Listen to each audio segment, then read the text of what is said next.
अभी मेरे मन में एक ख़्याल आया एक विरोधाभास के बारे में। ये विरोधाभास इस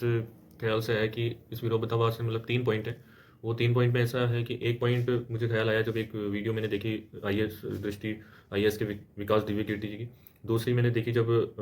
जावेद अख्तर साहब की। इन दोनों को मिला के एक तीसरा पॉइंट निकल गया है और उस बारे में बात करता हूँ मैं कि उन्होंने कहा था विकास दिव्य कीर्ति जी ने कि एक दौर था लगभग 400-500 साल पहले वेस्टर्न कंट्रीज़ में जहाँ बाइबल को ही सत्य माना जाता था और बाइबल के अगेंस्ट में कोई साइंटिफिक बात करता था कोई भी गैलीलियो इस तरह के लोग तो उसको अगेंस्ट द रिलीजन या धर्म विरोधी मान लिया जाता था। तो उन लेकिन फिर वो थोड़े चेंज हुए, साइंस को अपनाया और टेक्नोलॉजी में आगे बढ़े और साइंटिफिक अप्रोच रखी तो वो ग्रोथ करे। एक दूसरा वीडियो था जावेद अख्तर साहब का जिसमें उन्होंने बताया वो बात कर रहे थे कि आज से 200 या 300 साल पहले जब टीचर्स अपने बच्चों को पढ़ाएंगे तो बच्चे काफ़ी हंसेंगे कि जो उस समय के जो लोग थे आज की जनरेशन के 20वीं और 21वीं सदी के विज्ञान की भी बात करते थे और उस विज्ञान को झूठा साबित करने वाले धर्म की भी बात करते थे यानी दोनों को अपनाते तो वो उस चीज़ पे उन्होंने वो वीडियो बनाया था। तो इस चीज़ों से इन सबको मिला के एक विरोधाभास जो है मेरे जहन में आया कि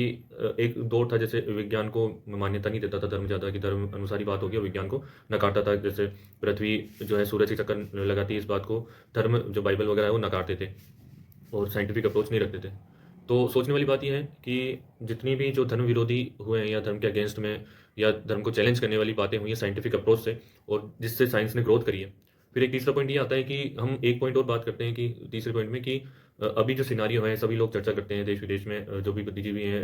क्लाइमेट चेंज को लेके या जो जो पूरी दुनिया की जो स्थिति है पोल्यूशन या इस दुनिया भर की चीज़ें क्लाइमेट चेंज की दुनिया का अंत नज़दीक है इस तरह की चीज़ें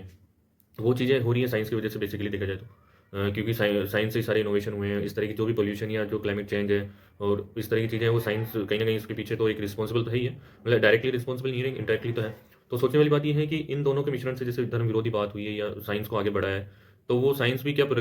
इस दुनिया के हित में साबित हुई है। ये भी सोचने वाली बात है। तो तीनों का पॉइंट ये है कि एक पॉइंट है कि धर्म विरोधी बात। दूसरा पॉइंट ये है कि आने वाले फ्यूचर में जब ये सोचेंगे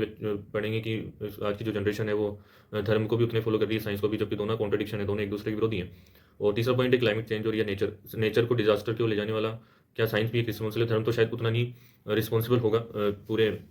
अगर एटमॉस्फेयर या जो क्लाइमेट चेंज है या इस तरह की चीज़ें उसके पीछे जो अगर प्रमुख जो वजह रहेगी वो तो शायद साइंस ही रहेगी कि वो साइंस की वजह से इतना इनोवेशन हुआ है इस तरह की चीज़ें हुई फैक्ट्रीज वगैरह पोल्यूशन व्हीकल्स जो भी सब चीज़ें हुई हैं वो साइंस की वजह से हुई है। तो कहीं ना कहीं एक विरोधाभास है कि क्या धर्म सही है इस दुनिया को बचाए रखने के लिए या साइंस सही है इस दुनिया को बचाए रखने के लिए।